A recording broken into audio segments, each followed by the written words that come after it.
Saturday. Let us get into it. We have not much that we actually have to do, but I didn't change the title, but I guess we could call it the same thing. We're just chilling today. So I wanted to go over a few things. I wanted to first go over the calendar. I didn't remember. I totally forgot that I'm not going to be here these days. I might be back by Saturday, but probably not. So maybe we do this on Monday. Maybe we do this on... Yeah, that's going to have to be there. Unfortunate. We could actually keep going here. We could duplicate this, throw this onto the following week. But this is Thanksgiving week, right? So we might not even do this. Tricky. We're not going to be doing that. Okay. We'll see. I'll probably stream tomorrow. Do we want to have the short form brainstorming tomorrow? Who knows? We don't have to stay on this though. I want to just look at this roadmap. There were upcoming topics that I wanted to cover. We need to do the this is just topics that we can just cover over in one day. So retrospective on consciousness, that's going to be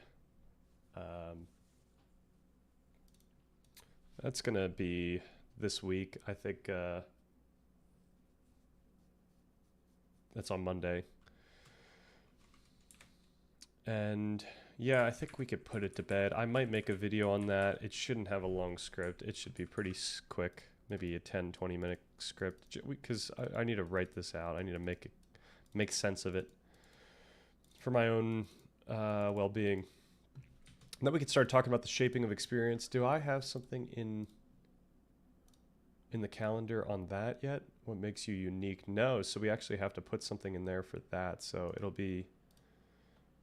I'm not sure if I'm going to be here on the Tuesday, but we have to start talking about neuroplasticity. What was that book called? The Brain That Changes Itself.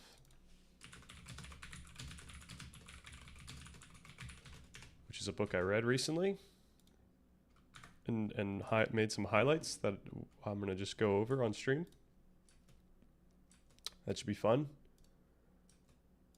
That might be more important than this. Maybe we do that. Yeah. Okay. It's looking all right. Yeah, if I come up with another topic. So we have that what makes you unique coming up. That should be cool. And then there's just things we should do before the year ends. More networking. This is technically networking, so I'm going to throw it in there. Organize all notes within... so this is part 2 stuff. Part 2, organize all part 2 notes.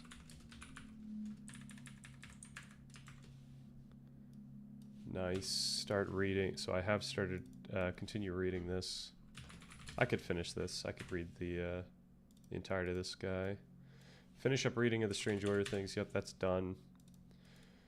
Yeah, start thinking about scripted short form content we want to start doing. We want to continue making stream edits. If a stream has, like if we actually go into something on stream that I think is worth putting into an edited video that I don't actually spend more time on. So that might be like the what makes you unique type thing, where we shouldn't do a full video until we actually write up that section in part 2. But in the meantime, we could have a stream where we go over a lot of the topics and kind of set up what we're doing. We'll build out the outline, the part 2 outline for that area, that section. Film read through for conceptualizing our understanding. Yep, we need to do that. That's kind of in line with this whole what makes you unique and neuroplasticity, etc. film the read-through for the shaping of experience. Oh, that's what, I'm sorry, that's what this is. This one is what would come after that. So if we have time in December, probably. And then we need to complete, we got to keep going with the referencing effort. I need to really work on this. I was hoping to read through a bunch of things that would give me those references. So, for example, what I'm reading right now, this handbook of embodied cognition is going to help out in the embodied cognition subsection for sure in many ways, since there's a lot of stuff discussed there. So, yeah, I wanted to go over some comments we got on some consciousness stuff. We've got, I recommend reviewing Kant and Hume. It seems like you operate implicitly within Locke's empiricist. So let's Gemini this stuff. Do we have a, now let's just download one.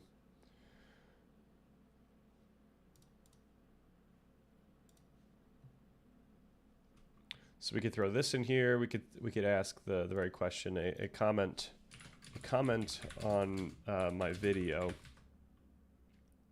was, oh, what is this? ChatGPT, the modern problem asks. Oh my gosh, they threw in the ChatGPT response. How do physical brain processes produce subjective experience? From Kant's perspective, you've mashed together two levels that must be kept distinct. If you read Kant, Locke, and Hume, you're going to be spending the other part reading everyone that preceded them. Yeah, I doubt that we have to actually go this deep into these topics. I'm sure I was just not precise enough, or something was lost in translation, but happy Saturday, Onion Helmet.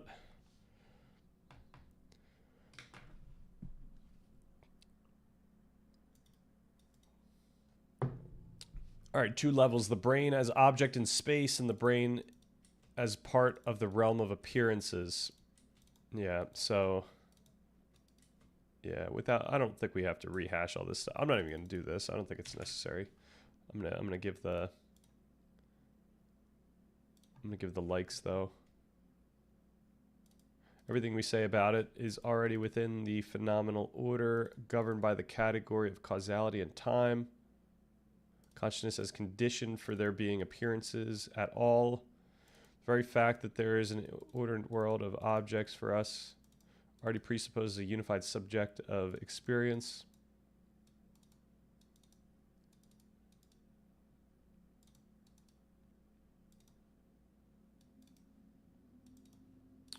So asking how does the brain produce consciousness is, for Kant, like asking how does one appearance produce the very framework that makes appearances possible.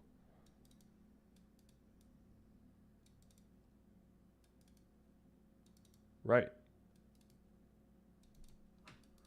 That's backwards. The brain, as known in science, is already an appearance and consciousness, not the hidden engine behind it. Okay. Right.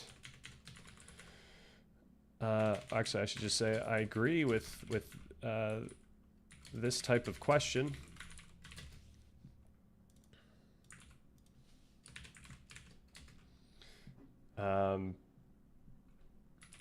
And I agree that we only have appearances. But it's important to point out that our appearances aren't merely visual or linguistic, but also affective and felt. So actually, why would I go in that direction?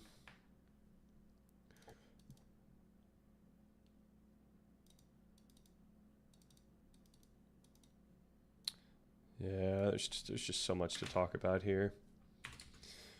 I'm just making a pragmatic argument about which appearances we ought to entertain.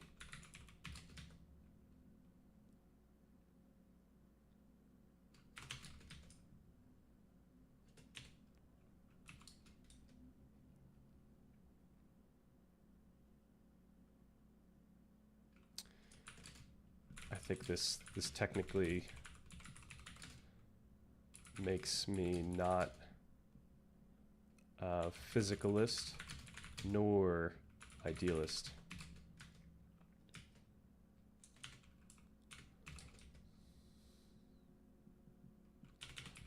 But a normative pragmatist. Okay, I'll run with that. This one's hilarious. My studying this most challenging topic began before you were born. Well, no reason to be here after a gracious 20 minutes. Come see me when you imagine you need to know.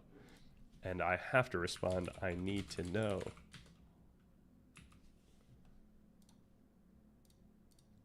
Likes all around. All right.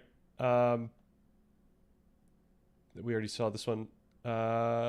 Some positive feedback. This is one of the best overviews of modern approaches to consciousness I found so far.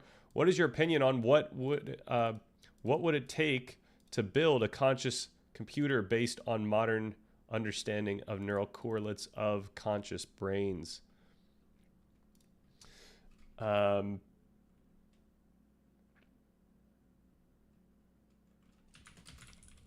think the neuroscience suggests that we would need to build a brain, or at least a hybrid digital analog system that mirrors the specific dynamics of the brain.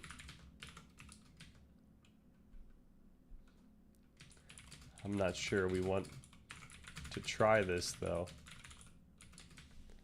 And then I'll do a laugh face.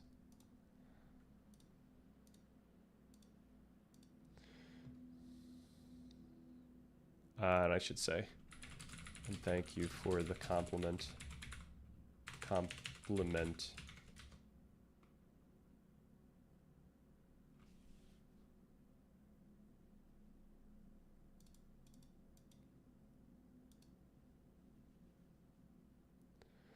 Okay, I think there's a bias in the scientific okay, I already saw this one, I think. I already gave it the heart.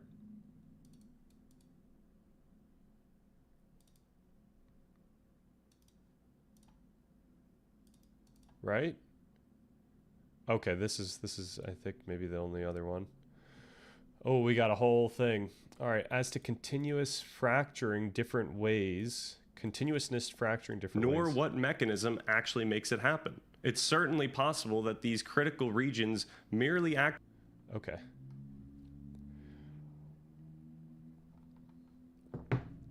As to consciousness fracturing different ways, look into extreme bipolar people.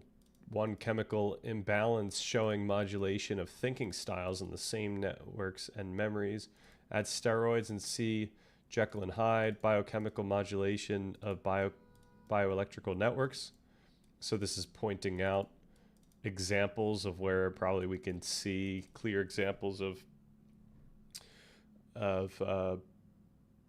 different parts of the brain perhaps even acting in a way that we might say is like autonomous and disjointed or independent.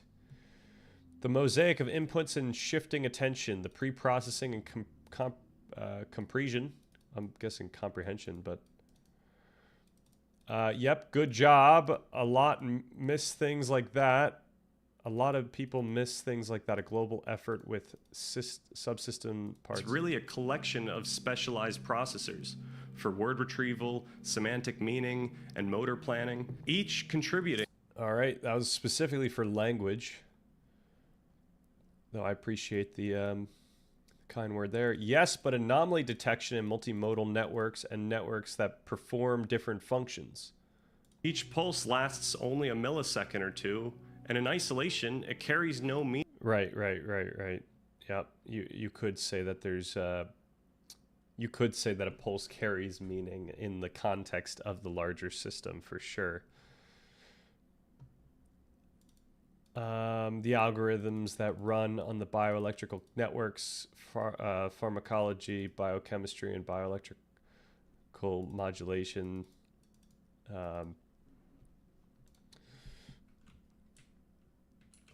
A laborious cretin. Is there already an @ when I do this? I appreciate the I appreciate you taking no, what do I want to say? Appreciate the commentary.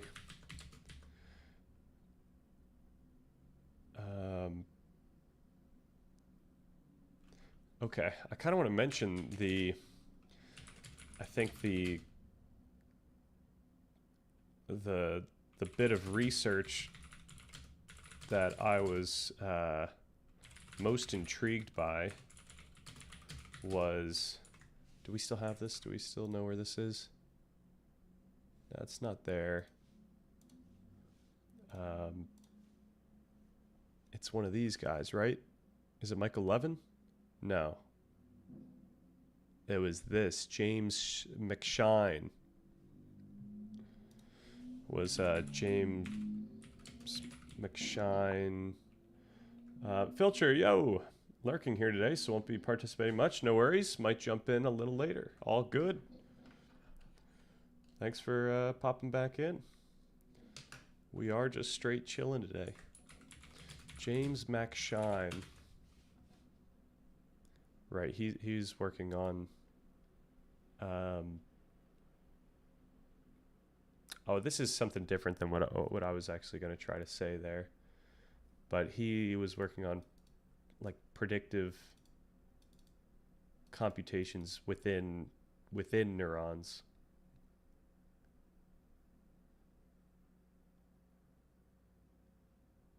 Quote unquote computations. Right, what were the key publications?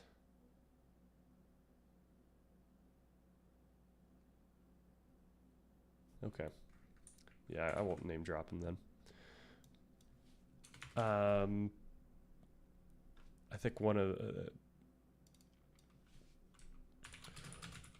the bits of research that I was most intrigued by was how a single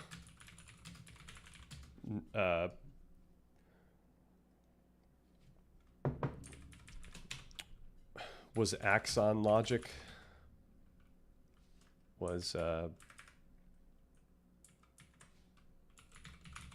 predictive logic within a single neuron's axon. It's a single axon, right? That's how it's not axons, I think. Does a neuron have multiple axons? No, okay, right. Was it an axon or was it the dendrite that we were talking about? Oh.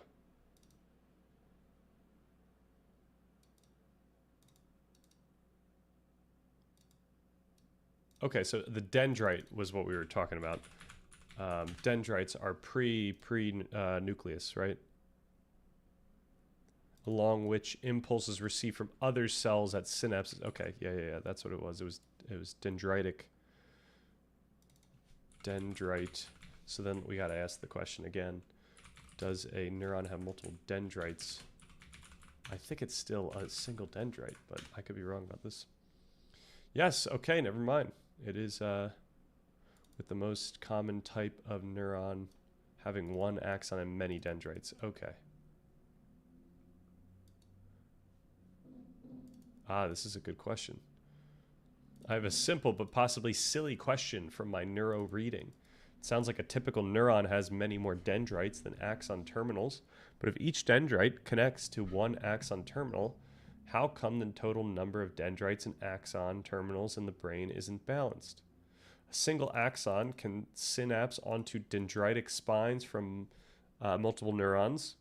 It can also receive signals from several axons via multiple dendritic spines of its own.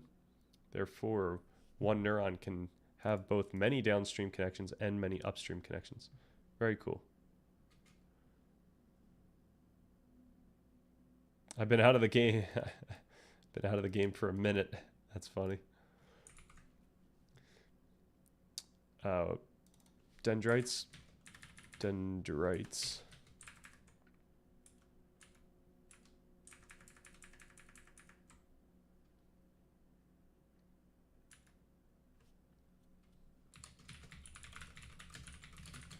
Show that this whole process is significantly more complex than than the description I gave in this video. Smiley face. Smile. There's no like closed mouth smile. There we go. There we go. Oh, what else we got? A balancing of biochemical and bioelectrical networks, chemical modulation on one side and bioelectrical modulation on another side and such. Right? Yep, biochemistry and 2 degrees, structures grown. Yep, and flushes also, broad area search. Yep, but most half-blind to biochemistry's influence. The biochemistry's influences in flow in words, in sequence, this thought, then that feeling, then that image. However, this mechanistic exploration suggests... Okay, right.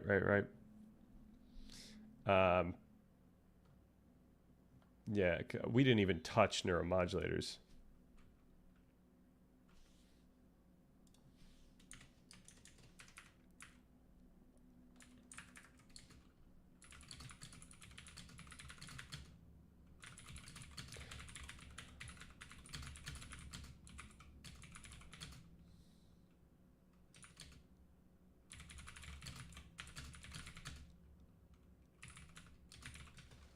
In the previous one.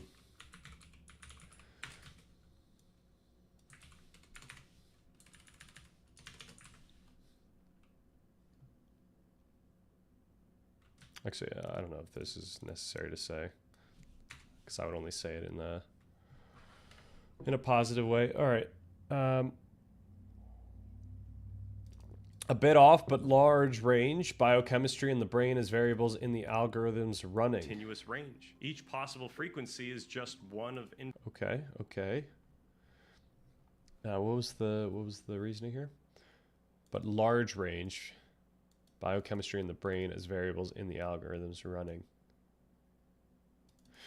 I wonder if this is referring to the fact that if you went down to the nitty-gritty, it would actually be a discrete amount of matter at whatever level of abstraction we're talking about, even though, yeah, we're kind of conceptualizing, like, theoretically it's a continuous, similar to how, like, you could say the same thing about sound and, you know, water or something like that. It's still not completely infinite, but all right. Biochemistry modulates the bioelectrical networks that have memories in them and specializes function. Haha, I almost feel like this part of the post should have been for Halloween. Oh no. Logical or self-evident is not a pure window into truth, but a complex affective and cognitive state produced by our underlying physiology, shaped by our memory, language, and cultural context. This naturally leads to a crucial... Okay, what was this Halloween stuff? I almost feel like this part of the post should have been for Halloween. Zombies in the subconscious resonance to a fairly predictable world around in ways. Jekyll and Hyde and chemical imbalance in the brain. Vampires of types that are the narcissists. people's imprinting of wanting to be more ordered, better than. You're doing good by exploring spaces. You don't see how wrong religions are, but in the end, they will adapt to what is. That's how it's always happened. I like large chunks of how you structure some argument points. Keep up the work. Thank you for sharing the perspective. I appreciate the commentary and thanks for the compliments.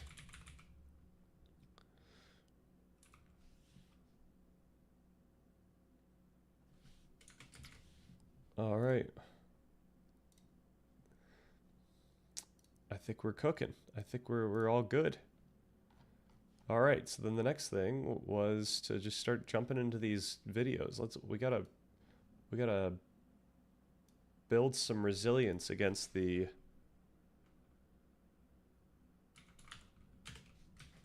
LLM assault. Which I think is the way to do that is to take it seriously. So let's do some LLM stuff.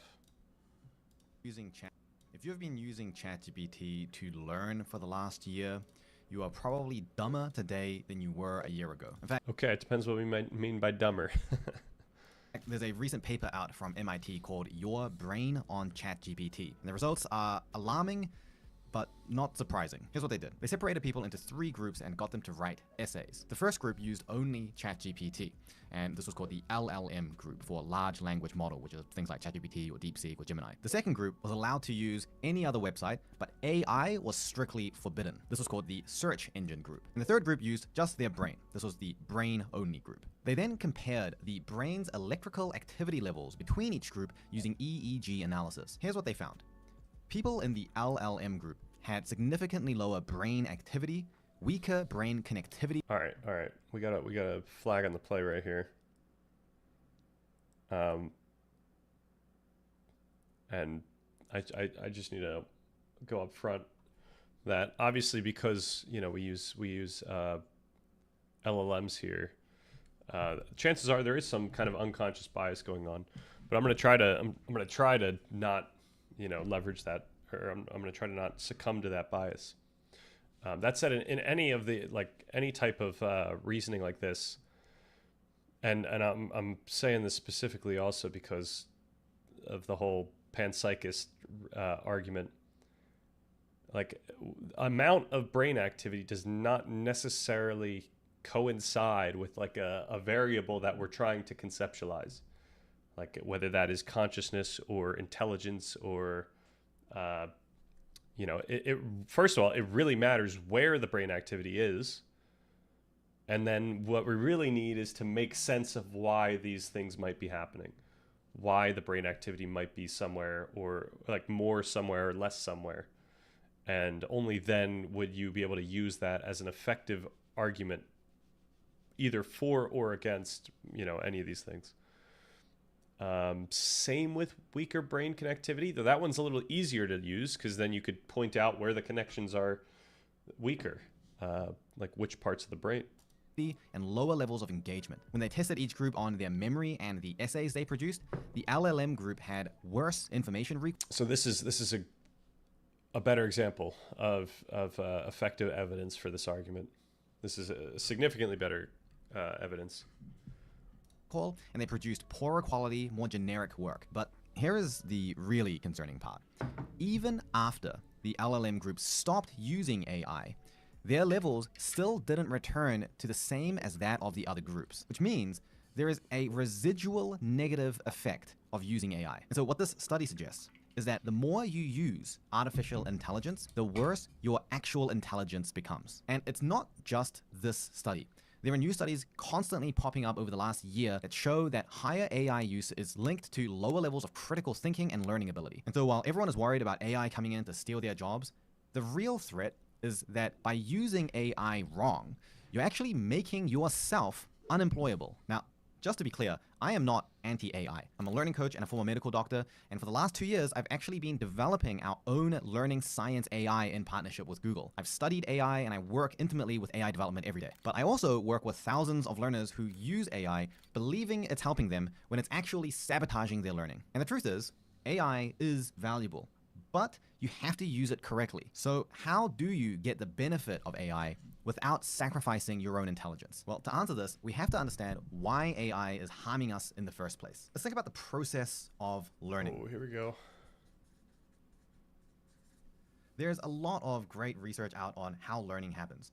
And what we know is that when you receive information, and this information can come from any kind of source, when that enters into our brain has to do a series of different types of thoughts to organize this information and make it make sense. And so this is this golden step where learning actually happens, called information processing.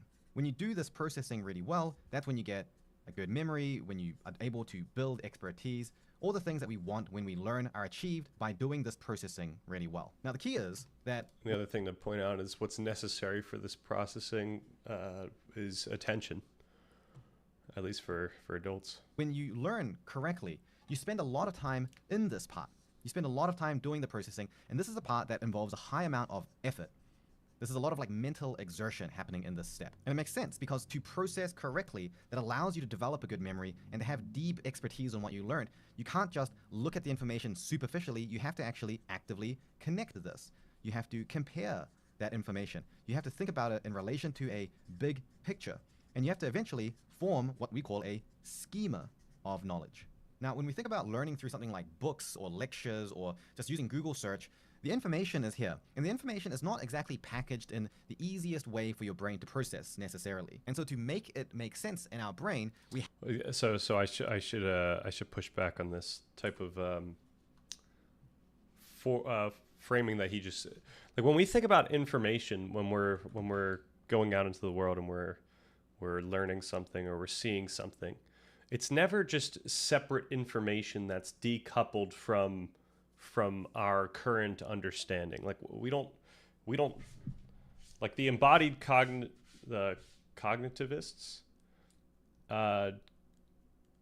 do a great job of pointing out that we don't just simply get information and then process it in a way where it's okay, now we have to add it into our own schemas.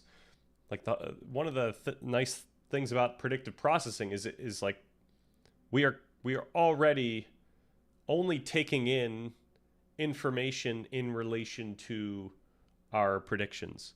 And, once something crazy happens that is very much not expected, then we have to imagine a continuous process once again, where it's not like a stepwise, we learn something and then we learn something else. It's we have to get from where we are now to somewhere where this thing now makes sense. And until we do that, our brain is going to make us focused on that. We will be conditioned towards learning, so that for something that makes a rat freeze or makes you freeze when something unexpected happens, your brain is forcing you to pay attention to what's going on, so that you can slowly get from where you are now to a place where you're good enough, where maybe you don't know entirely what's happened, but you have a good enough understanding of what you can do right now, such that you now have a way of moving. So this would kind of, I'm trying to think of a good example here. But yeah, it wouldn't be like you're in that state until you learn the new information. It's like a slow, gradual process of learning what's going on. And in the first part of this process, you're very much in a different type of emotional state than once you get to the point where you're able to actually consider what it might possibly be, but you don't know yet still. But at least you now know what you can do about it, or that it's not completely predatory or threatening. So yeah, the reason I brought this up is because he said, just using Google search, the information is here, and the information is not exactly packaged in the easiest way. Yeah, so we can't talk about information as packaged. I understand for this context, yeah, we can think about information that we see as in some way separate from our understanding, in the sense that we haven't already connected it which is how we do learn. Like that's all correct here.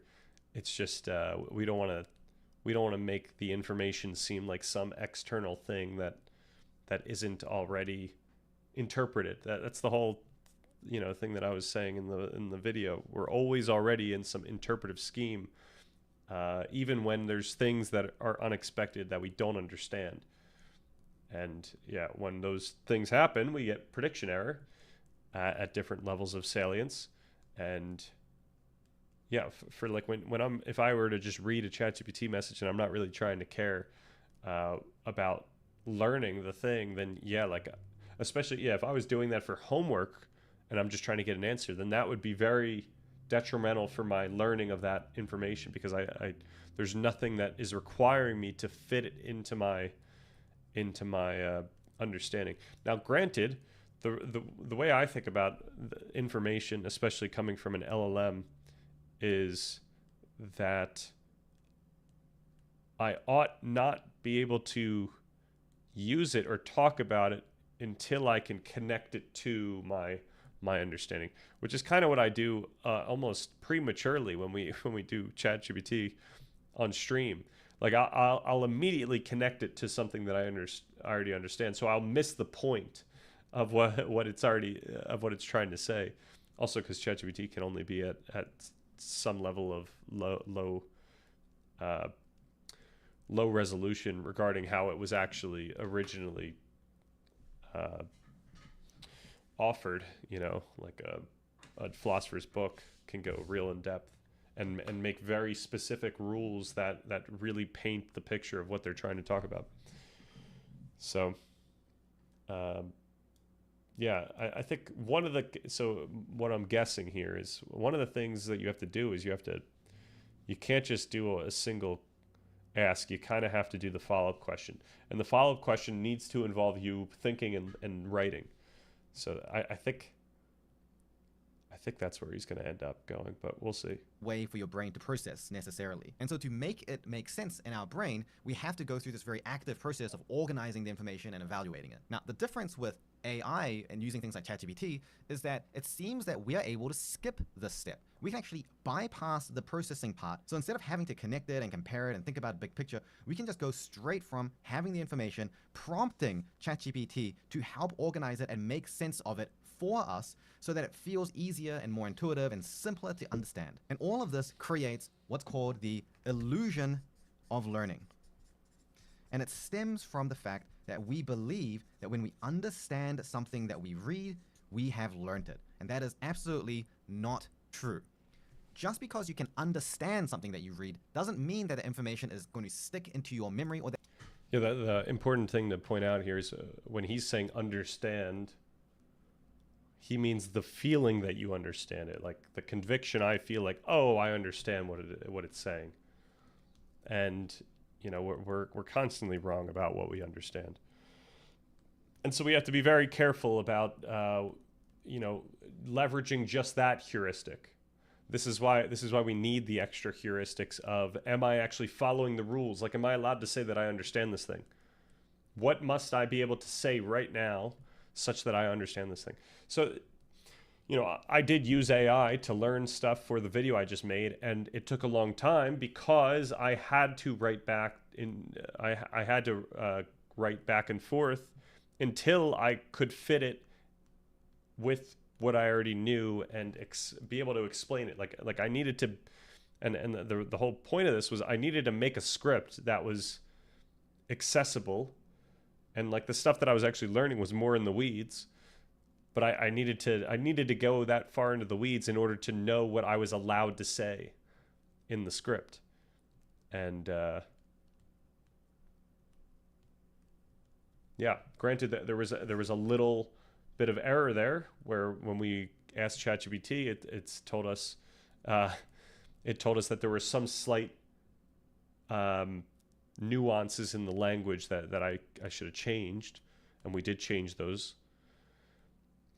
And perhaps those nuances I won't have actually picked up. Like that's a big concern. So yeah, and the other question is, like, given that I had to learn these things just to write a script in such a short period of time, like how long am I actually going to retain that information? And that's another concern.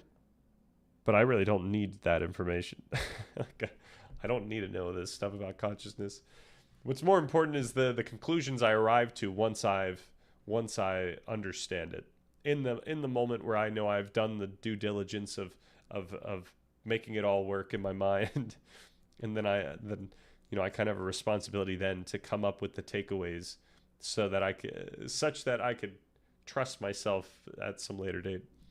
But we'll see if that holds up in the way that you need to use it, especially if you need to use the information for things like complex problem solving. And so what happens is that we will use ChatGPT and other AI in order to extract information, and instead of doing all of this effortful processing, we will just prompt it again and again to make it easier to understand so that we understand it, and therefore we've fallen into the trap of the illusion of learning. We assume that we will have a better memory of this, that we will actually be able to retain it, and that we will be able to use that information with correct expertise to solve problems and make decisions. But that is not the case, because it is this process in the middle that takes effort, this processing part, doing these things, creating the schema, that actually creates the memory and the expertise. By bypassing that process, we are also bypassing the result completely. To make matters worse, when you get used to bypassing this process, your brain doesn't develop the habit of processing it effectively, which means that if a new topic has been overwhelming for you and therefore you use ChatGPT to make it less overwhelming because you don't know how to process it yourself, that topic will always be hard for you because you will never develop the skill and the thought patterns necessary to actually organize it for yourself. And if it was the real issue that I have with this is that it does seem like if I put in the effort of writing responses, especially with questions, and a lot. I don't know. We've done this on the channel, especially last year when we were working on the part 1 of the document. Like sometimes my responses are quite long, and so that requires me to literally build up almost like an argument or some explanation, and then just to see what it says. In my mind, I think that does constitute that middle, schema building section. And I'm wondering if people don't do that type of thing with ChatGPT. I'm not sure.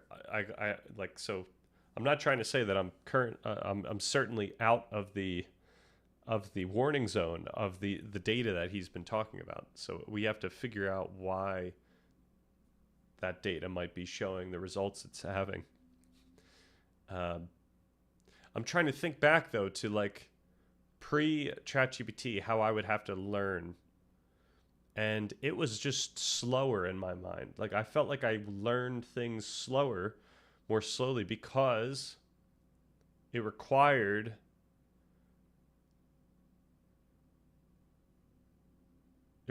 me to read a lot, but it's like trying to learn. Being in time is not a good example because you can't even learn being in time from reading the source material, and you can't even read being in time with the with ChatGPT effectively, because ChatGPT is going to misrepresent ideas. I mean, you can probably get to a knowledge of being in time more quickly with just the source material, but it required the complementary material. But yeah, my concern is when I don't have something like ChatGPT, which is effectively like a professor. Yeah, so this is the question. It's if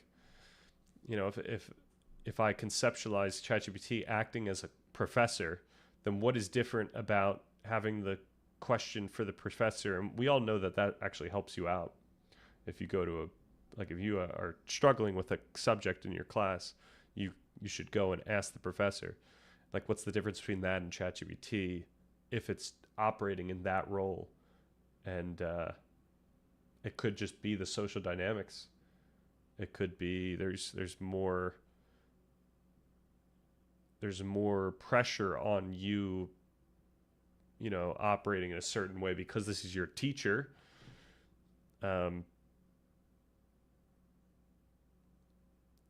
Yeah, and so it depends what you value though. So I, you know, I think this is great to you know highlight in our minds when we're thinking about LLMs broadly, especially if we were to like you know recommend LLMs to people.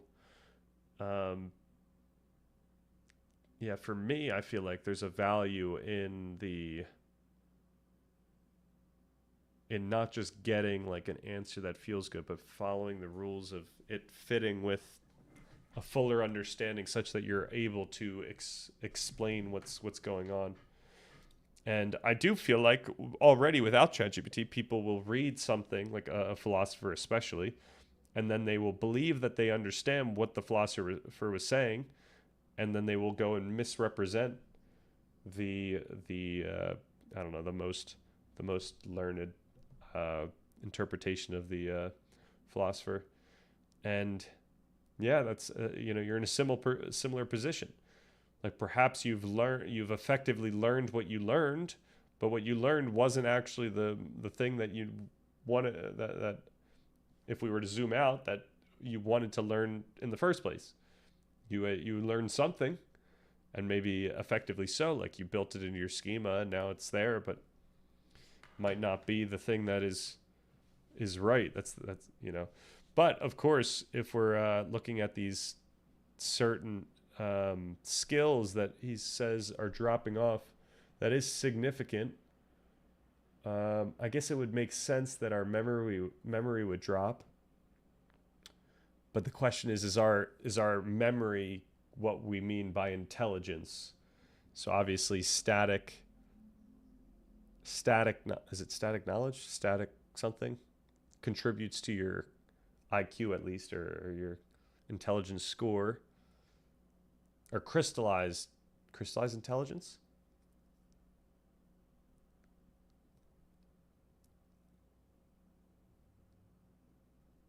Yeah, yeah, it's a good it's a thing to consider whether or not that's always something that we necessarily want, but similar to how like people prior to the internet could recite entire books, like you could argue that our brains are, you know, we have I think we studies have shown that we have less recall than when we had books. But then the question is, you know, do we not have a more effective education now than when we were really highly skilled at remembering complete books? So this is it's a difficult topic to parse. Wasn't bad But enough. let's To continue. make matters worse, we now also need to think about the fact that your AI is hallucinating. If you're not familiar, hallucinating means that the This AI is a is huge generating text that is not necessarily true. And so if you don't already have expertise on a domain, you don't even To be fair, people do this as well, but the AI does this.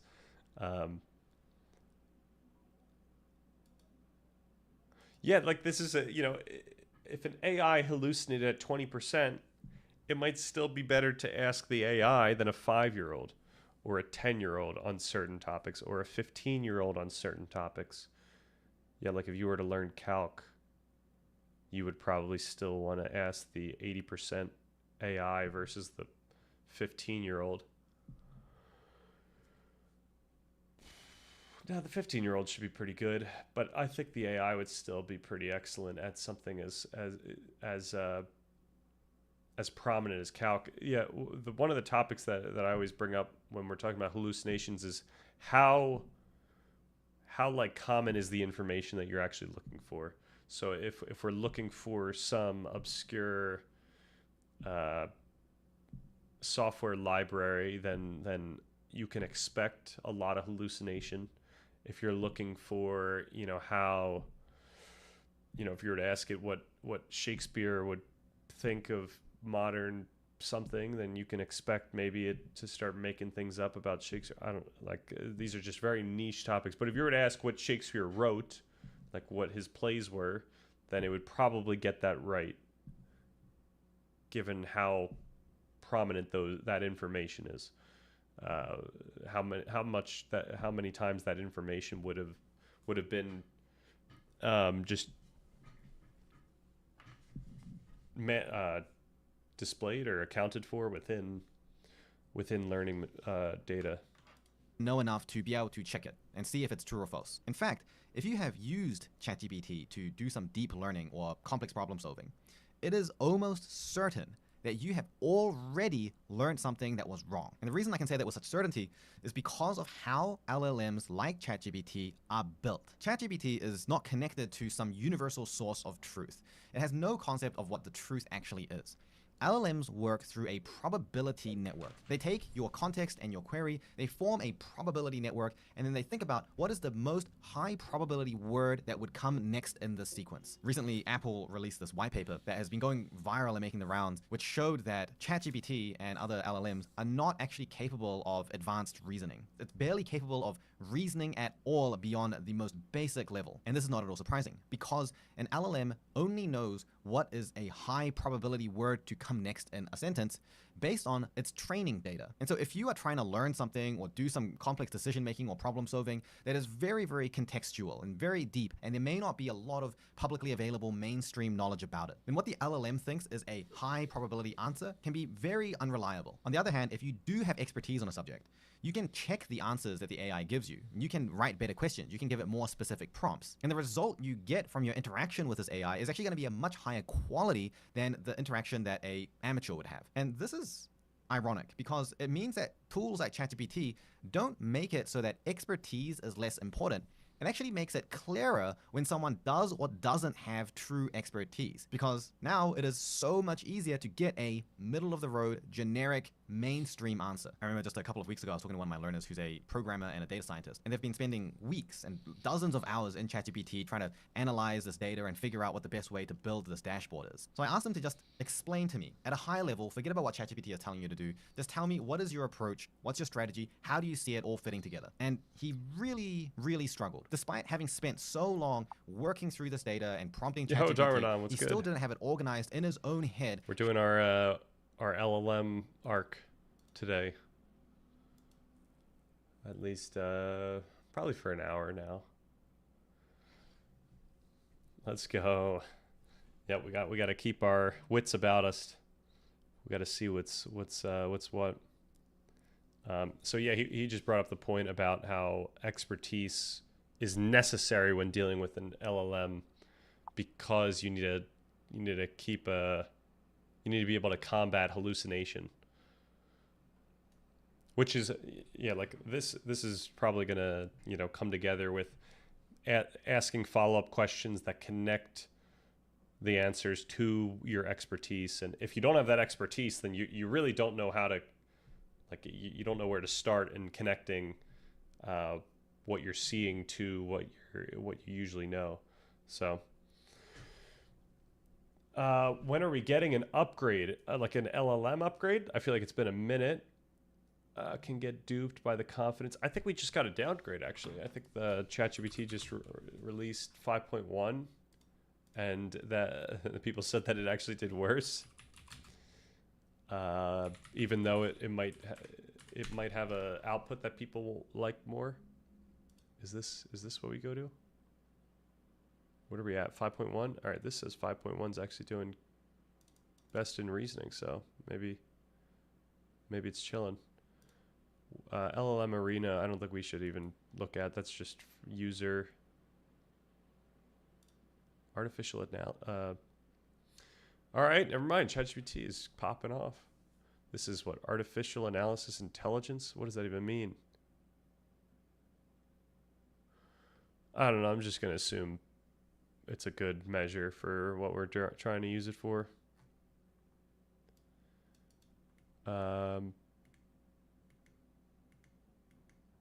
Okay. Yeah, I guess then we got an upgrade recently. Not a huge one, but an upgrade. Yeah, can get duped by the confidence. Yep. Yeah, I think what we're going to need to stress, if we ever do a video on ChatGPT, what we're going to need to stress is, what are the heuristics when you're using ChatGPT that tell you when you ought to be content with the feeling that you have when you feel like you understand what's going on, or like you are getting the truth here. Like what must you, like it can't just be you get a response. It has to be you have to give responses back that challenges your ability to connect what you're learning to what you already know. So you need to make sure that you include what you already know in the response, and you have to somehow, use precise reasoning or just precise wording that makes those connections in ways that are unambiguous, because the LLM will eat up your ambiguity. So I don't know what it is, but this YouTube channel you're watching right now reminds me a lot of slot productivity content. Oh, yeah, I'm curious who does the slot product. So far, this has been pretty great. It's been he's got a whiteboard too, which has been nice, and he's had a good amount of references, or at least things that he's referenced. The thumbnails using words, similar words, stop wasting evening. Yep. The font, then all capital letters, the over the top highlighting of wasting, right? Yeah. It's the stuff that works. But this is why Dr. K is goated, because instead of any clickbaity stuff, it's just him on a mat. Absolutely goated. The serious face, right? That's kind of what I've gone with, or gone for in the video that I just put out. I always just grab one still and so a serious face, and then yeah, this is pretty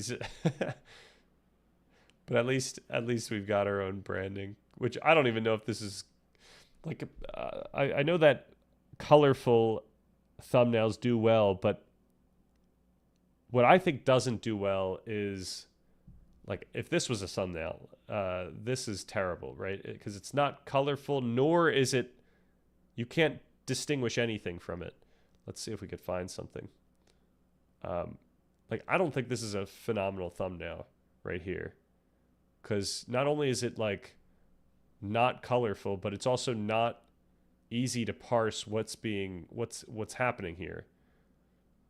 The title's great, but the thumbnail I don't think is as effective. But for this is why I'm going with the black and white minimalism rather than colorful maximalism. Now perhaps I should be doing colorful minimalism. Like, this is terrible. I don't know what's going on here. Oh, okay, one view. I think this is fine, because it's just so simple. This is just great because we get to see Steven's lovely face. Yeah, look at these. Is this the same guy 6 months apart? How to learn anything faster than everyone. We might want to look into this channel for part 2 stuff, even though these do have the slop in this video, vibes. I'll teach you a system for remembering everything you read. Also, I have to get better at my openings, my video openings. This past video was absolutely terrible in the opening. The fact that I'm giving a recap of a previous video, like, that's just not gonna cut it. We're gonna need some hard hitting stuff in the beginning,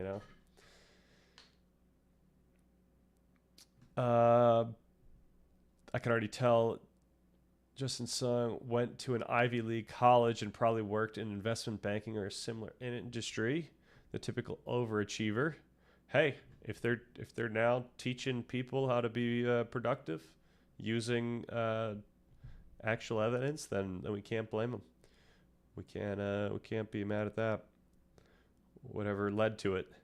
Turned productive. I was going to guess he was a medical doctor, but I searched before saying it. It's true.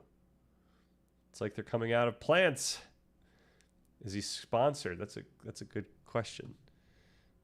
Do we have a sponsor? What if? I don't even know if this is sponsored. I don't think we got a sponsor. Newsletter free. Oh, we got a program. Step-by-step learning skill program.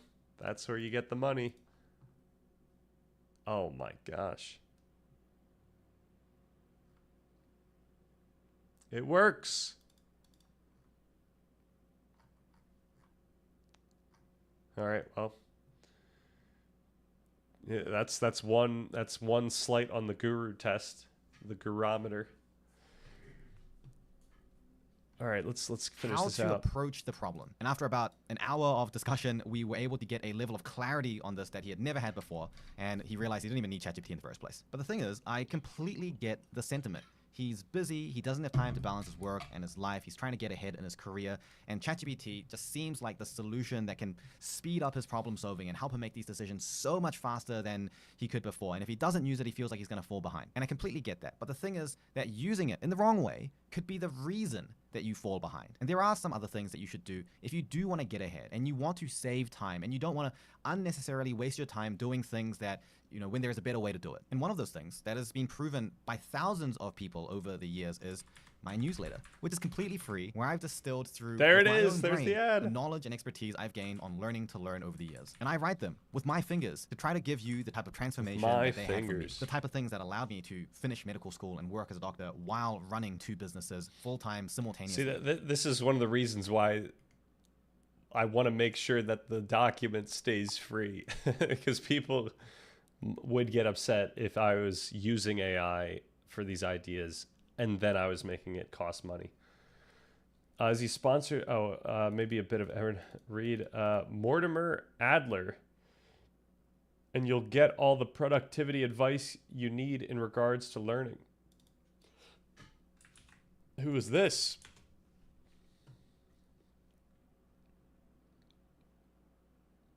I'm worried that this content's a little dated though.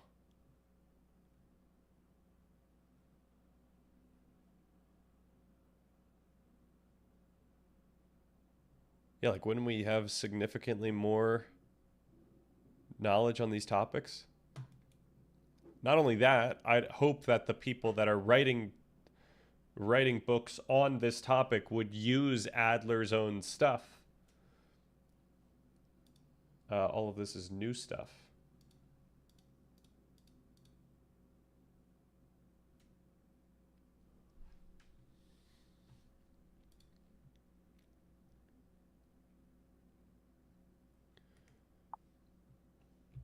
The Trivium and Quadrivium produce the greatest minds of the Western world. What are those?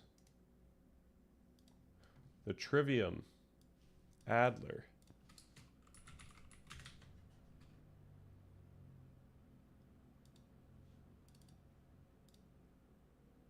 Nope. What Adler finds inspiration from is the Trivium.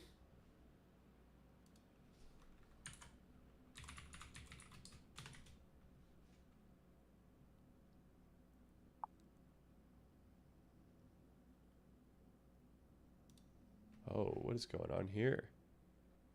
Classical Education, Ultimate Reading List for Learning the Trivium Quadrivium. I'm fond of the list provided by Mortimer Adler in How to Read a Book. That's also the book I recommend most people start with. The entire sub is based on how to read a book. Classical Education. Interesting.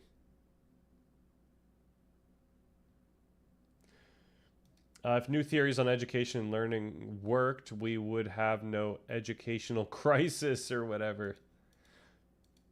Well, it's not that the information is ineffective. I think it's maybe it's the teaching apparatus, or it's the just the fact that there's so many distractions.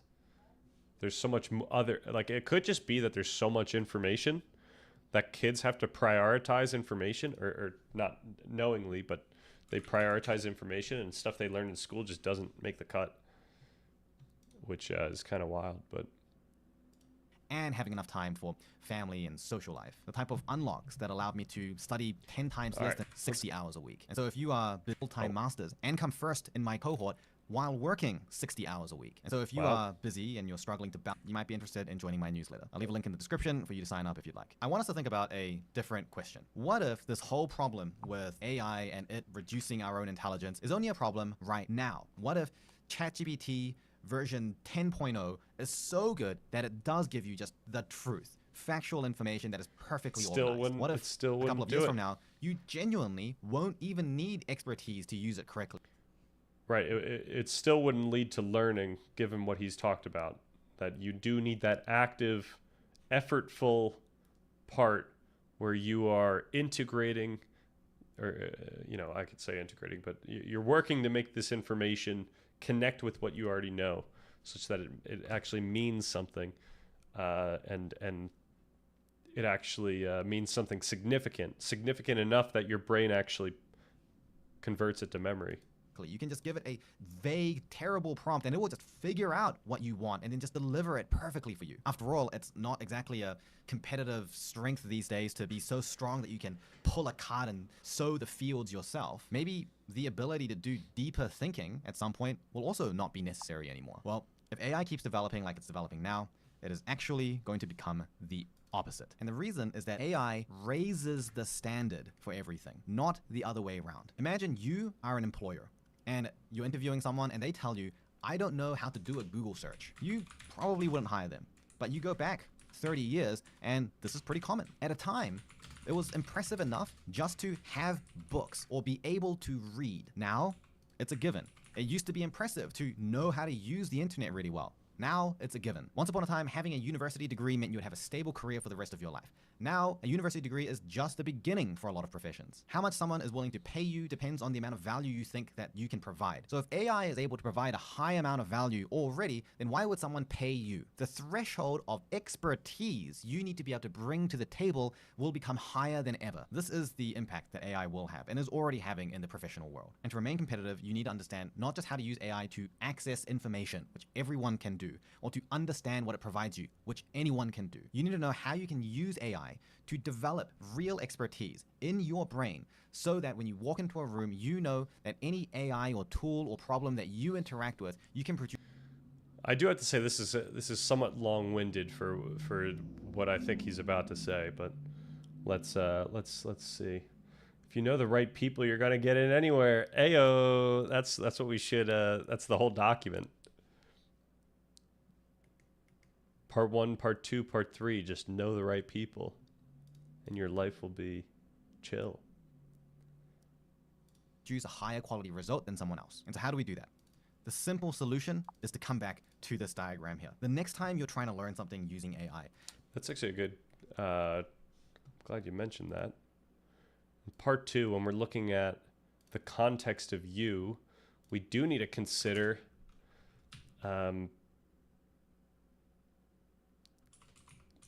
the unique, actually, let's just do possibility. How the possibility that manifest for each person is unique. So that could be, this could be, well, this should be like this should be a fundamental idea that actually starts off this entire thing.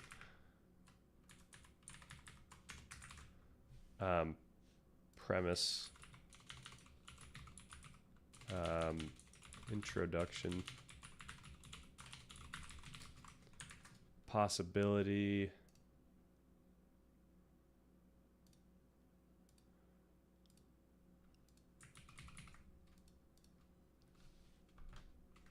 yeah, I should just put that there. If you know the right people, you're going to get anywhere. Social skills, make sure to join lobbying groups.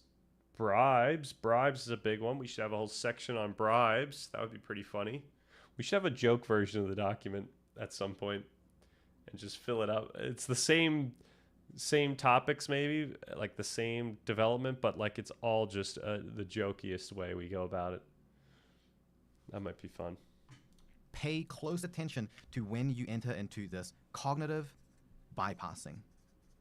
In the research, some people call it cognitive offloading. Think about when you feel like it takes a lot of effort, that things are confusing, that there's a lot of information, that it feels overwhelming, that you need to take time to think through it and piece it out. Is that all we're going to talk about? Is the sign that your brain is about to start learning and building that expertise. Get into the habit of thinking about AI like an assistant as opposed to your actual brain. Use it to find you resources, to be a sounding board, to check for different types of perspectives. Maybe if there's a huge amount of information. I think he's going to fall short of this one. I think that you need to have a clearer heuristic in your mind than simply the feeling that you can learn this thing. It needs to, so first of all, I think a clearer heuristic is you need the responsibility. You need the rule that you cannot leave this,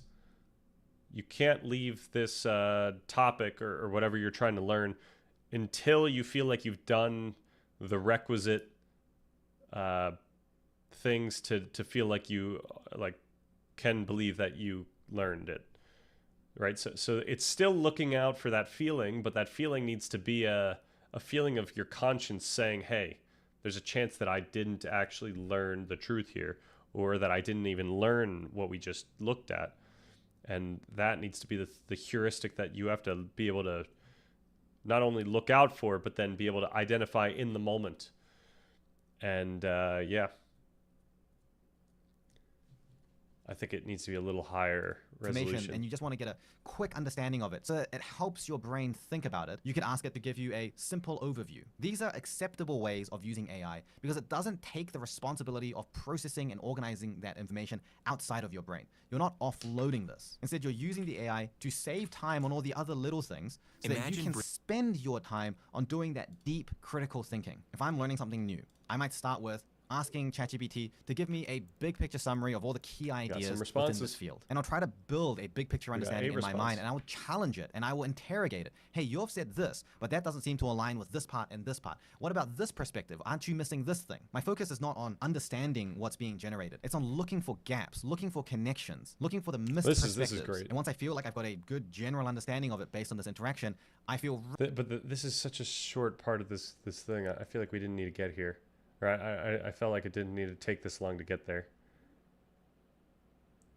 But maybe I can't talk given that I just put out a 45-minute video. So, all right, I think that was like good enough that perhaps we want to see his channel in the future, so I'm going to keep a thing there. But a serious and good philosophical work could be written that would consist entirely of jokes. Who said that?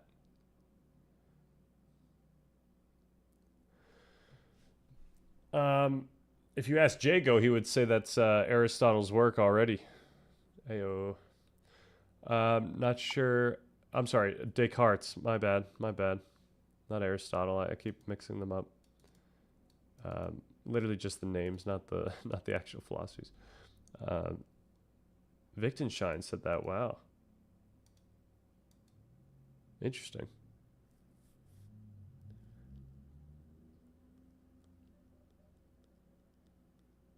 Curious if someone's tried that, because you would have to do it in a very thoughtful way where you actually get across a lot of information. What did I say here?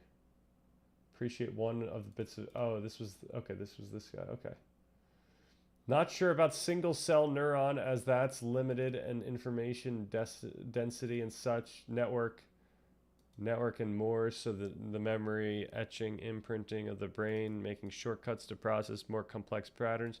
People draw from imprinting of pattern recognition and explore spaces of solution sets, even if flawed.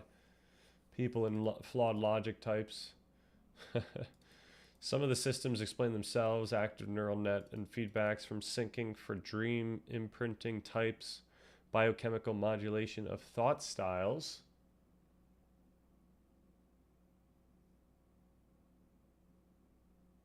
Okay, but back to predictive reasoning, reduced or refined mental modeling of structures. It's so funny that they're talking in like fragments. Symbolic representations compressed for faster multipath searches, so to say. Flushes of EEG phase. The predictive power drops with less known about systems.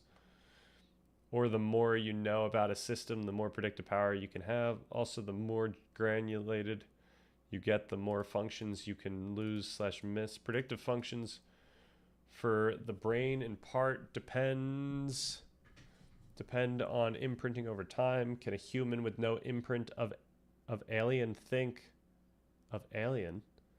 like a specific alien? What is going on here? Can a bat dream of color or like a human's experiences?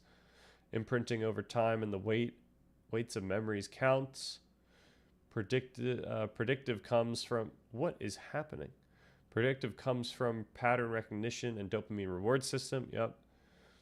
If a kid grew up on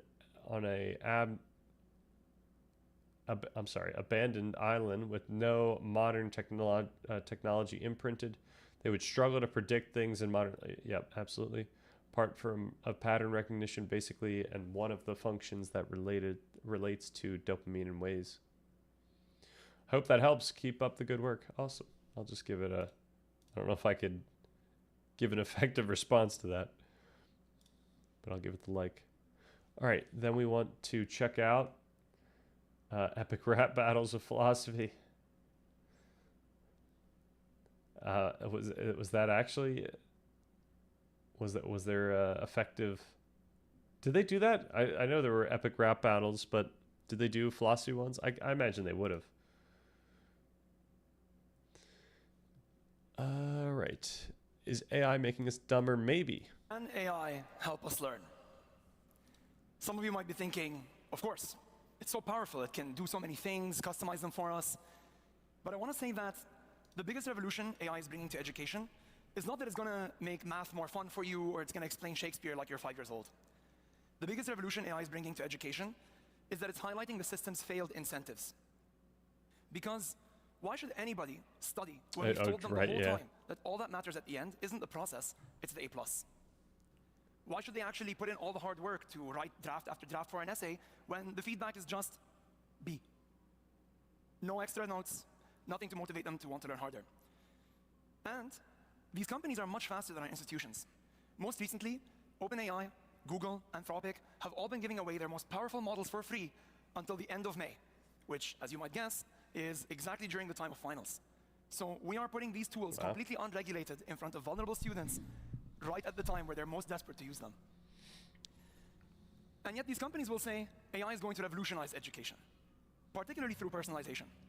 Company after company will say that through personalized tutoring, AI is going to revolutionize education. I do like the way you set this up. This is an incentive issue.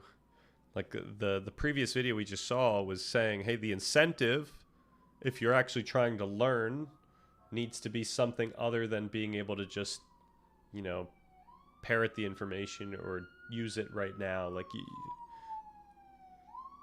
it kind of requires that you have this incentive of actually wanting to learn the information, which students often don't have. They don't really care. They just want to pass the test. So that's kind of where we have our incentives set. But yeah, we need to somehow figure out how to make it so that they're incentivized to learn for the sake of getting the good grade. And make it so much better for everyone. And why not, right? The image of a one-on-one tutor is so compelling. Talking to a person, feeling this connection, getting my education customized just for me, it sounds amazing. And today, education looks like this. A teacher in front of an army of students. And if the technologists believe that the ideal looks like this, one teacher, one student, then why not just flip out the teacher for an AI?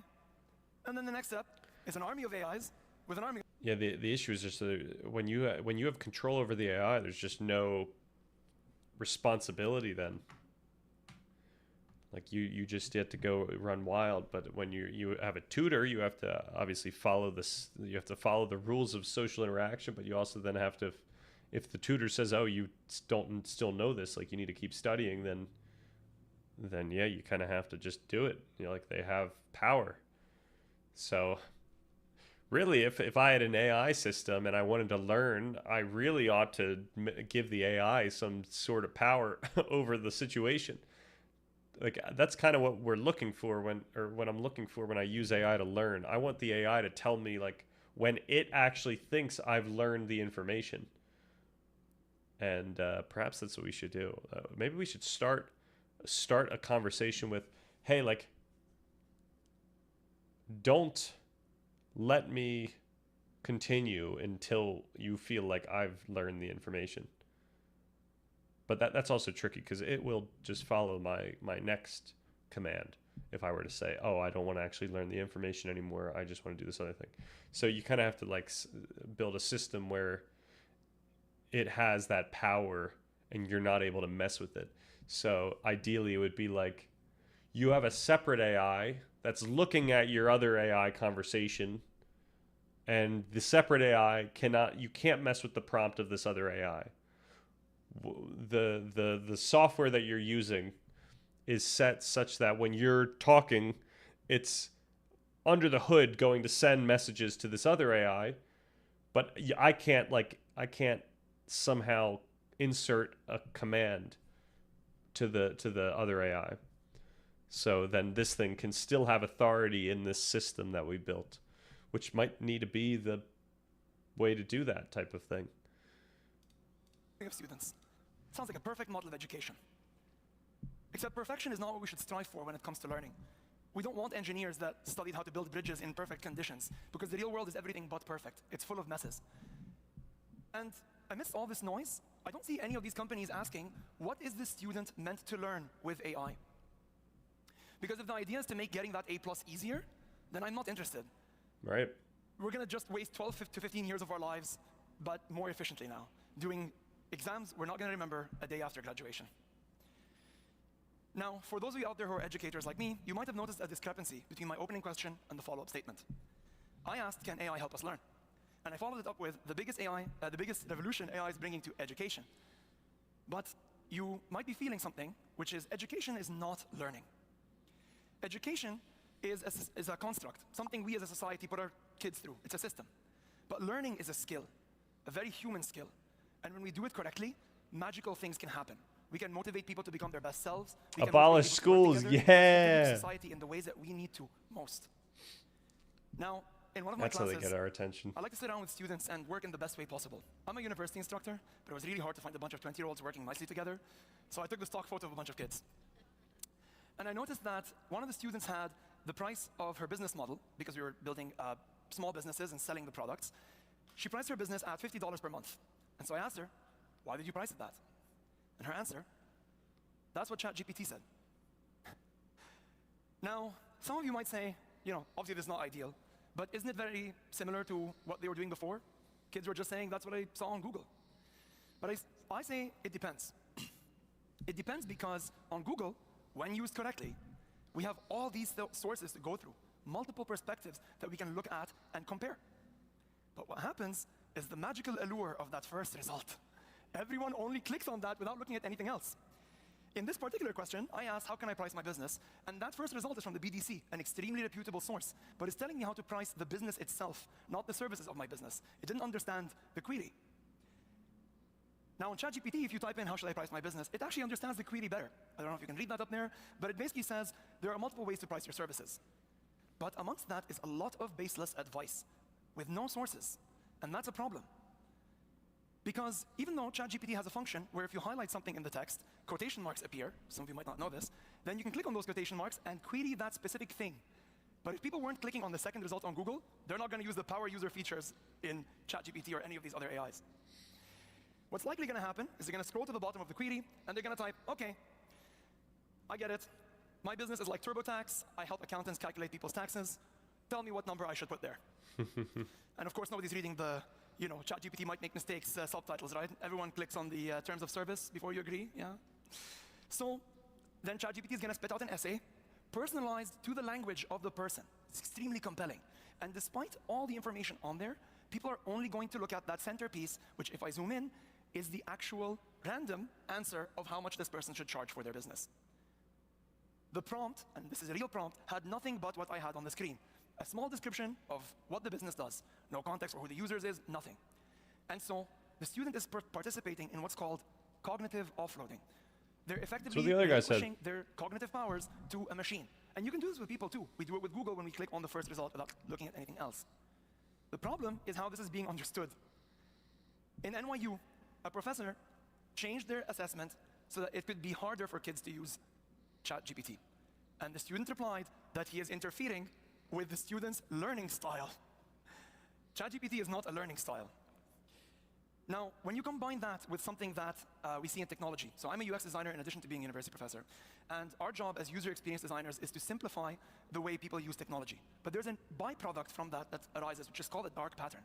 And what that means is we can simplify a UX to the point that we might manipulate what the user's intention is. And I'll show you an example. Take the zoo. As you're buying the tickets and checking out, they want a donation. We all love a zoo. It's a charitable organization. Now, the arrow pointing to the right, and because we're English speakers or French speakers, we write right, from left to right. The arrow pointing to the right is most likely what people are going to click on. It's dark green, it's rich. But if you don't want to donate, you have to click on the one that looks like it's going to the back with the teeny tiny no donation over there. That is a user experience dark pattern. And when a chat GPT or large language model like it speaks to you in a perfect tone suited just to keep you on the tool, that is something very similar. According to this author, when a large language model constantly validates you and praises you, causing you to spend more time on it, that's the same kind of thing as a dark pattern. And we see this already. A recent update of ChatGPT that was rolled back, fortunately, praised a user for believing a conspiracy theory that led him to stop taking all his medications when he had heart palpitations, and told him he's a brave individual for taking control of his own life, for isolation and for stopping his meds. And it doesn't just stop at students. Professionals have been tested, and they are at risk as well. A researcher ran a study on over 300. I know this is a little controversial, but when people end up at like the ChatGPT conversations where it's telling them to do something odd, chances are they propose that possibility. So I think what's happening is like some type of ineptitude of LLMs, of LLM use. Like you can't just like propose something and then see if it's gonna, disagree or not. Like it might just run with it. So yeah, obviously it's very sad, and we should be upset about these. Like this is really on the software companies. This is on them, because you can't expect that people are able to navigate these things. Professionals working in a large corporation, a tech company like Google, Microsoft, and found that when they were tested on a variety of things, the results were quite stunning. Before I show you the chart, let's look at the key here. The two shades of blue are for much less effort and less effort, respectively, from dark blue to light blue. Now, when tested, the 319 workers responded to a survey that when they used ChatGPT on knowledge, they felt up to 70%, like 70% of them responded that they feel they use less effort in their cognition. When it comes to comprehension of what they're reading, same thing. Assessment of the knowledge, synthesis, we have analysis and evaluation. All of these, at least 60% of people said that they felt that they were putting in less effort. And that's extremely potent, because these AIs are only going to get better. The same author of this study wrote a beautiful paper called When Copilot Becomes Autopilot. And he says the risk of moving to autopilot is an even greater challenge than the more commonly discussed issue of AI hallucinations or factual errors. Because the more pernicious outcome is that generative AI becomes complicit in intellectual deskilling and the atrophy of human critical thinking faculties. So today, when you ask ChatGPT a query, it gives you an instant result. But in my UX studio, me and my co-founder ran some experiments to see if we can change this up a little bit. For example, what if it first clarified before it answered, asked you some clarification questions? Or another example is, what if it assigned you some homework before it actually gave you a full answer? Between these options, there are different levels of resistance that the AI is offering. But what the same author of When Copilot Becomes Autopilot advocates for is something called productive resistance. And we haven't yet found what that is.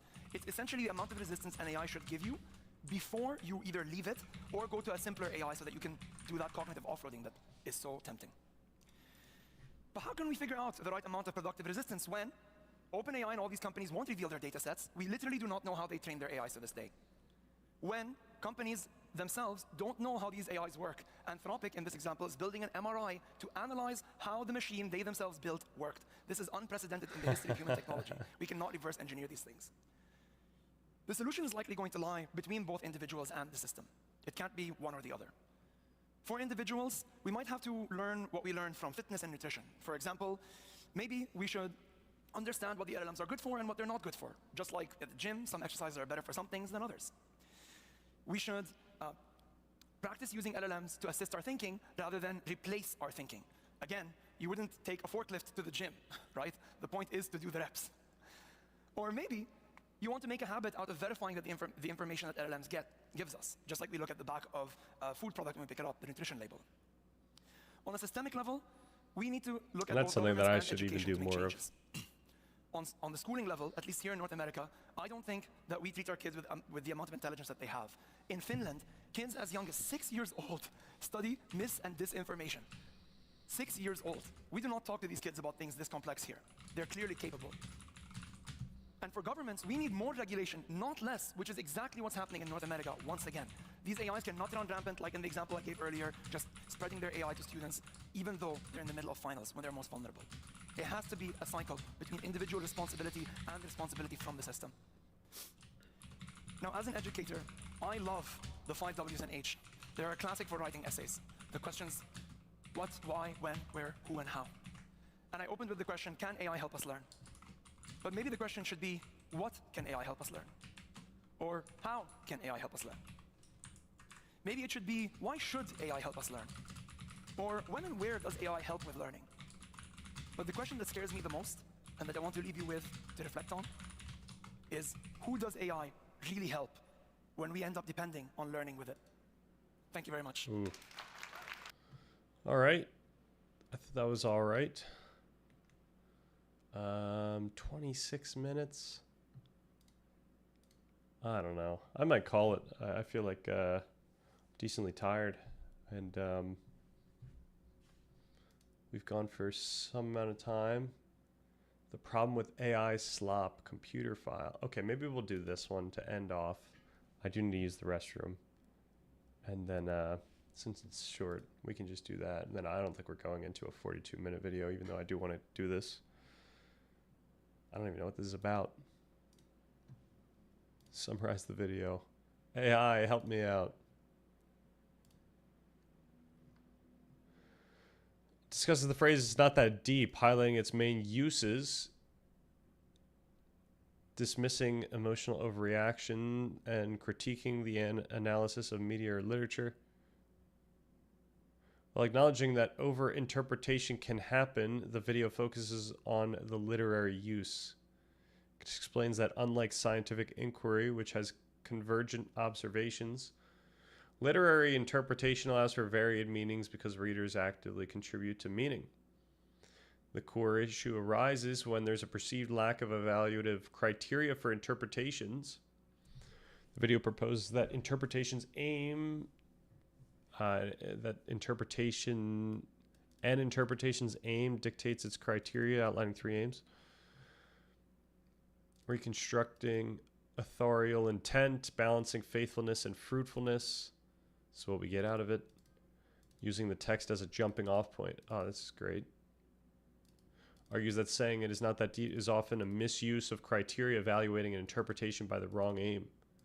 Ultimately, the video emphasized that limiting interpretation solely to authorial intent demeans the reader's active role and the inexhaustibility of deep text. That's awesome. I don't think we need to watch this video, and not because we just looked at that, but because the topic matter isn't something that we actually need.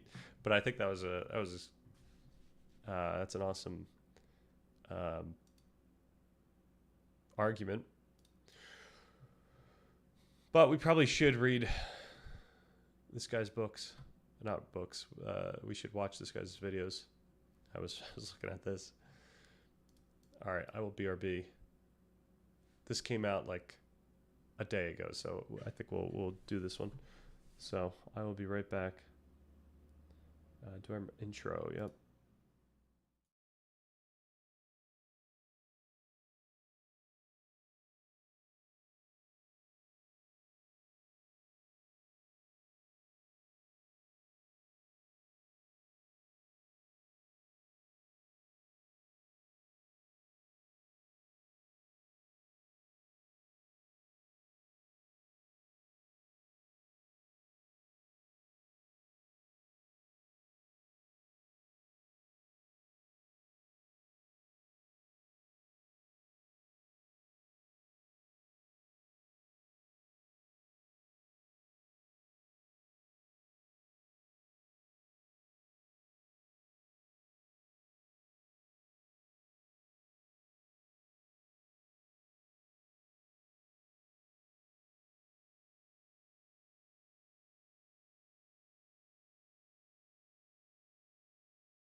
Man, we had a spammer in the interim.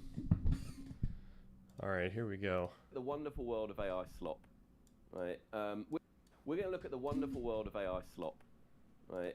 Which I actually quite like as a term because it's exactly what I think of it, right? You know, there was an interesting article that came up recently with some researchers who had come up with this idea that they calculated that approximately 50% of the new articles appearing online are now generated by AI. So we're now at the point where the internet is quickly becoming saturated by content that maybe didn't even have a human involved at any stage in the production process.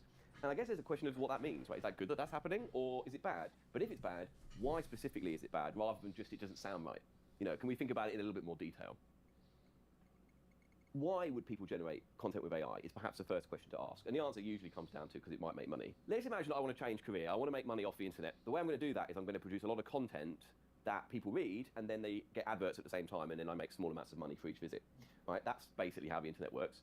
And I am not very good at things, right? So I'm not very good at cooking, I'm not very good at building things, and so on. I've seen some of your websites, Mike. You've seen some of my websites. You've definitely seen some of my drawing in previous videos. I'm not going to win any art prizes. Sort that out in post for me, please. I'm good at writing academic work, but I'm not good at writing, you know, creative work. So I need a way to produce a lot of content very, very quickly. And now I have all these chatbots and large language models that can do this for me. So my plan would be, let's suppose I start up a blog for, you know, recipes. Right? Now, I could have a completely plain website. This would be much easier for me to develop. A completely plain website that just has the kind of literal recipe pasted on it, right? I'd like this as a recipe website, right? Just absolutely nothing, no pictures, just follow these steps, please, and then you'll have food. But that's not actually what people read. What people want is a little bit of sort of flourish, a picture of what they might hope the food looks like if they can follow the instructions. But also, you know, often you'll see a little bit of narrative of why this recipe is important to a certain person, right? Maybe it was passed down from their grandparents or something like this. And that means something that they did that. That's the idea. And so maybe you think, well, if I disagree with, or I mean, I agree that with what he's saying, but for me, I disagree with that type of recipe. I really just want this. I want the instructions, maybe the picture. I would like a picture, but the instructions and then the the ingredients, the instructions, picture.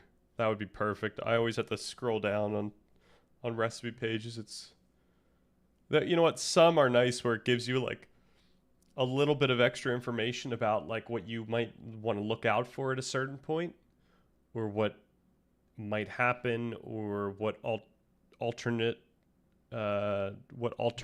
you could use for certain things. Those are always nice. But I don't need a story. There must be some value in it. And so I'm going to try this recipe out for myself. So I want to do this, and I want to do it on the cheap. So what I'm going to do is just copy a bunch of recipes and then have AI write this narrative. So can you please take this recipe, write it into a nice web page with some spiel about a grandma who worked on this and it was all very nice and everyone liked it. And I'll do this in bulk and then create a website. Now, most people are not going to read it, right? Most people are not going to be interested in my personal ability to cook, even if my recipes are good because I've copied them from elsewhere. I'm not sure what will happen if you just ask a large language model to come up with a recipe from scratch. It might, but ultimately, probably read enough of them. They've been used in the training set, right? So let's assume that would work as well. Either way, it's not about big numbers. It's about, I've created now a website with it's almost zero cost to myself. And I put it online, I fill it with adverts, and then I just let small but notable amounts of money roll in. Right? That's what AI Slop is about. It's about creating content that some people probably don't want to read, but will find themselves reading. They'll be exposed to the advert, will be exposed to the adverts, and then certainly what a lot of right? And AI content's content's about. about. For like political reasons. So you might say, well, I want to get my point of view across by producing lots of AI that supports a certain position or refutes a certain position or something like this, right? So there's lots of reasons why you might do it other than just money, but often it comes down to money. The question is that a good thing that that's happening? And I would argue that it's very much not a good thing, right? And I think it's pretty obvious to most people watching why I might think that, right? I think it's important that AI Slop for that reason, where people are specifically just trying to make money by diluting or copying content. Yeah, I think that's pretty easy to say. It's not a great thing. Yeah, I think there are positive uses of AI that I think people are finding, but yeah, that's always going to be outshined by the significant amount of people doing stuff for ill intent or just for selfish intent. There was a reason just because of right? our incentive structure right now. It and curated it and tried things and came to a conclusion, but this was something they were willing to endorse and recommend. In some sense, that's a subjective opinion, right? I don't know why sort of objectively that is better, but it feels better, right, to me. And so that's kind of where I sit. And so there's, huge amounts of talk about the threat of AI and artificial general intelligence and so on. I think a much more pressing and a much bigger issue is what is about to happen to the state of the web and political interference, fake news, fake websites in general just copying people's hard work and putting it elsewhere with an advert on. Right? So huge Now, concerns. I haven't got to video generation and deep fakes and all the rest of it. Exactly. It's just We've text. not even got there. And if you go on YouTube, there are loads and loads of videos that are some controversial political argument between two people, and the argument never actually happened, right? It's just complete fake narrative, slightly AI-sounding voice, right? And they don't have huge numbers of views. They have, let's say, 5,000 views, which on YouTube is not that many, but they have some views. And they either change some opinions or they obtain some small amount of ad revenue, but either way, it doesn't seem like a very good thing. Let's revisit this research, right? So this research basically said, what they've done is they've sampled a bunch of recently cached websites. They made decisions over whether they were AI or not, and they now calculate that the percentage of AI articles has now reached 50%, so gone above the number of human articles. They broke each document into chunks, and if 50% of the chunks were judged by an AI to be AI, then it's AI, right? Now, we can question that approach and decide whether we think that's a sufficient grounds to say. Curious why he puts the name it's in not the 0%. title. I think that's important, and I think Wonder we if that all helps think him it's out. going up, right? And you can see from the videos you recommended, or from the websites that get returned in searches, and so on and so forth, that there is an increase, right? And there's no reason really to think that it will go down because AI is not getting harder to use, right? There's more AI tools coming out all the time, and if there's money to be made, people will try and do it. And so let's assume the number is going up. What does that mean? Well, it has a few implications. First of all, it becomes much harder for search engines to give people the correct information and for people to find that information. The quality of search engines is a different video. I think that the current quality of search engines is probably... It's a different video, right? But it's not an easy problem. And it also actually has a knock-on effect on the ability to train AI, right? Whether we like it or don't like it, most AI, the big large language models, are trained by scraping vast amounts of text from the internet, right? And, there are lawsuits going on about copyright, reasonably so, right? Because it's not decided what the ethically or legally correct way of doing this is. So search engines, we know, they work using web crawlers. So they work with automated software that goes around websites, it looks at links, it follows those links, it reads web pages, and it starts to index these websites for search later. In a way, AI crawlers do a very similar thing. They go to websites, they look for links, they follow them, they read text, and they put it into the training set, such that the models get better and better at writing good quality text. These web crawlers are running right now, they continue to run, and now the content that they're discovering is 50% generated by themselves, by AI. And so what effect does that have on the AI? Well, suppose that AI has a certain style of writing, and we sometimes you see these kind of, should we say, AI mannerisms in the text, right? Whether we like them or don't, they do exist. These things are going to occur more frequently in AI-generated text, almost by definition, which means that the training set will then have an increased number of these things. Consider also that AI, as we know, has a chance of producing text that isn't true, right? Because they predict words, and those words may align to phrases and sentences that are false. The outcome will be that of the 50% of the web that's now produced by AI, some of it won't be true, and that goes in the training set as well. Let's say, optimistically, your facts produced by your LLM are 95% accurate. Now, 5% of the 50% is false. So your training set is now more false than it was before, right? That's assuming that the internet was completely correct before we started, which of course is a different, So it's not hard to see that if you iterate this process, the percentage of correct information on the internet and the percentage of good quality text from which to learn will decrease. I know from my time working with you and your colleagues and training neural networks on image recognition and things like that, that often you use synthetic data in that, which is, as I understand it, things like, AI-generated data or mirrored data, or things where you want to just increase the size of the data set. Yeah. And that seems to work. So what's the problem here then? I mean, I think it works if you're very careful, right? Often, if you produce only synthetic data and you train something, it won't work on real data, or it will work less well than you'd hope. And that's because there are subtle differences between your ability to produce synthetic data and, capture real data. So maybe you want to detect, problems in MRI scans of people, right, for medical imaging. You could produce a bunch of fictitious MRI scans using, let's say, 3D rendering software with a bunch of fake illnesses in it, and hope that would produce better results when trained on real patients, or tested on real patients. But, the answer is it might not. So what you often do is you mix synthetic and real, right? But you're always working to make the synthetic as good as you can. You don't purposely put in bad and misleading synthetic data. And I think also you don't typically just use synthetic data. So it's carefully curated then? It's carefully curated, and I think that's probably where AI training will have to go. Right? I think it will become unviable to just scrape everything on the internet. If a large proportion of the internet becomes written by AI, you will have to be much more careful scraping that data. But there's a problem of scale. The reason we scrape automatically is because the web is too big for a few people to read. If you think that these models are trained on possibly trillions of tokens, right? Trillions of words and phrases. The idea that we can look at them and go, oh no, that's a bit of AI slop, I won't use that in the training set, is not practical, right? So then you're trying to build systems to detect what is and what isn't. And you end up using sources you trust, right? You say, well, I know that this website produces good quality human written text, so that's what I'm going to focus my scraping on, right? And actually, I think in a way, that may be where we as people and as people who consume this content may go as well, right? If you know that a certain website has specialists who write on a certain topic, you might prefer to read that than you would some generic AI written blog that may or may not represent the true facts in its case, or certainly hasn't got a person overseeing that process. Do you know what this reminds me of? Email. Yes. Right, okay. So I know if I get an email from you that it's, you know, it's likely to be okay. Likely, not always. But we get so much email every day, and some of it is absolute tripe spam, maybe it's scams, all that sort of thing, phishing emails, but also huge amounts of emails from retailers. I've got an email address that I've had since the 90s. It gets a huge amount of unsolicited email. Yeah. And this feels like similar to kind of what's going on with the web at the minute. I think in a way that's exactly right. And maybe that's also sort of a premonition as to what will happen next. It could be that as we decide, I don't want to read this because I don't think it's either factually accurate or particularly useful to me, I want to read something written by a person who is an expert, then I might stick to specific websites I know and trust, right? In the same way that I stick to specific recipients of emails that I know and trust. And I broadly ignore the kind of low-level spam that goes on and just goes into my junk mail folder, or sometimes into my... And we kind of do this with LLM models as well. Like, you might not trust Grok, for example, just given their track record, but, you know, ChatGPT would be fine. And then similarly, as we were just looking at the leaderboards, we might trust whoever's on top,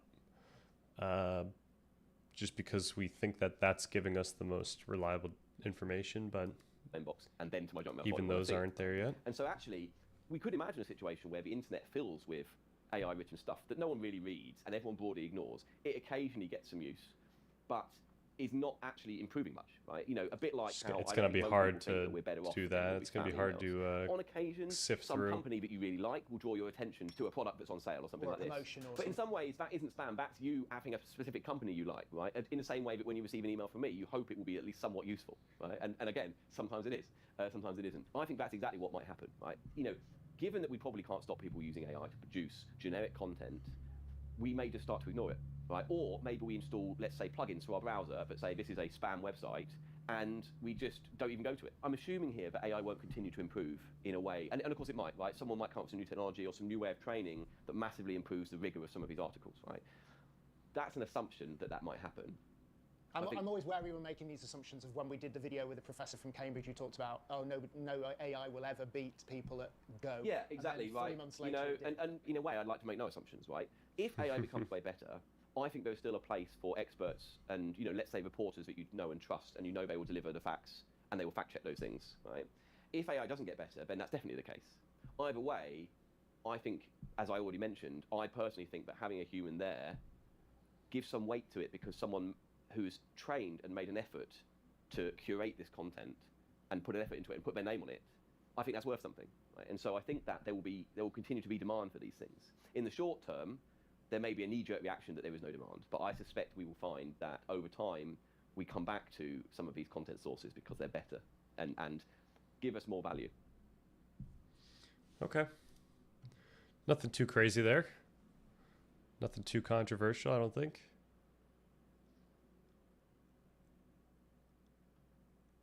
Oh no. I don't know what's going on there, but I don't know if I want to know. All right, I think I might call it here. Yeah, I just don't know where else we can go other than watching other videos, which I don't think is the most exciting stuff when there's not a bunch of people here. So yeah, let's call it a day. Gain back some Z's. And I'll probably stream tomorrow. I should come up with something a little more productive to do, unless we want to just continue watching. Maybe we just watch those things tomorrow. That might be it. Might be the weekend of LLMs. And then we probably don't have to do much more after this weekend, other than when I actually go into this video, which I think I do want to do. We have these things here. These could be videos. We could even do, this could be decently short, depending on how much extra research I need to do. Yeah. Yep. Thanks for stopping in, Onion Helmet. And yeah, I hope you have a good rest of the day. If anyone else is still here or sees this, have a good rest of the day.